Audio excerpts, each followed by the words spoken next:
Hello friends, கோவில் பானையில் எப்படி வெண்பொங்கல் பண்ணலான்னு பார்க்கலாமா? இன்றைக்கி வெண்பொங்கலும் சாம்பாரும் பிரேக்ஃபாஸ்ட்டுக்கு. ஃபஸ்ட்டு நம்ம வெண்பொங்கல் பார்க்கலாம். நான் இதால் 1.5 டம்ளர் அரிசி போட்டுருக்கேன். 1/2 டம்ளர் பயத்தம்பருப்பு போட்டுக்கிறேன். இதை நல்லா வாஷ் பண்ணிவிட்டு எடுத்துப்போம். இப்போ நான் இதுக்கு 5 டம்ளர் தண்ணி விட்டுருக்கேன். 1 டம்ளர் பால் விட்டுக்கிறேன். கொஞ்சம் உப்பு போட்டுக்கலாம், கொஞ்சம் மஞ்சத்தூள் போட்டுக்கலாம். நல்லா கலந்து விட்டுக்கலாம். இதை மாதிரி பண்ணிங்கன்னா நல்லா டேஸ்ட்டாக நல்லாயிருக்கும்.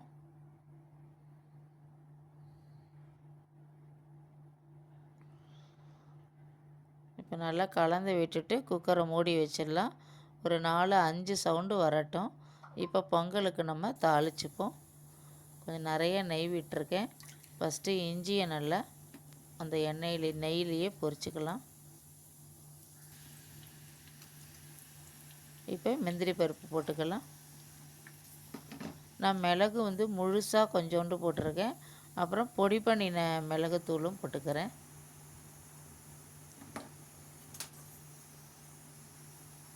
நல்லா கலந்து விட்டுப்போம். நல்லா எல்லாமே பொரிஞ்செடுத்து ஒரு கொத்து கருவேப்பிலை போட்டுக்கிறேன். பொங்கல் ஆயிடுத்து, ஆஃப் பண்ணி வச்சுருக்கேன். இப்போ திறந்து பார்க்கலாம். நல்லா வெந்திருக்கு பாருங்கள், நல்லா குழஞ்சிருக்கு. இப்போ இதில் தாளித்து கொட்டிக்கலாம். நல்லா இப்போ இதை கலந்து விட்டுப்போம். நல்லா டேஸ்டான பொங்கல் ரெடி ஆயிடுச்சு. இப்போ இதுக்கு சாம்பார் பண்ணிக்கலாம்.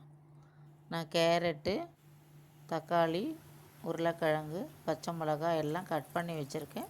கொஞ்சமாக புளி கரைச்சி விட்டுக்கிறேன். இதில் கொஞ்சம் பயத்தம்பருப்பு போட்டுக்கலாம்.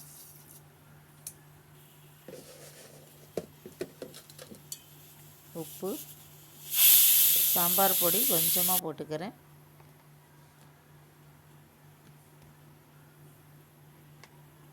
நல்லா இதை கலந்து மூடி வச்சிடலாம் குக்கரில். நல்லா சவுண்டு நல்லா வெந்திருக்கும். இப்போ நம்ம ஆஃப் பண்ணிவிடுவோம். கடுகு, பெருங்காயம், கருவேப்பிலை தாளித்து இந்த சாம்பாரில் போட்டுக்கலாம். ரொம்ப டேஸ்டான சாம்பாரும் ரெடி. பொங்கல் சாம்பார் சூப்பர் டேஸ்ட்டாக இருக்கும். நீங்களும் இதை மாதிரி ட்ரை பண்ணி பாருங்கள். Thank you friends.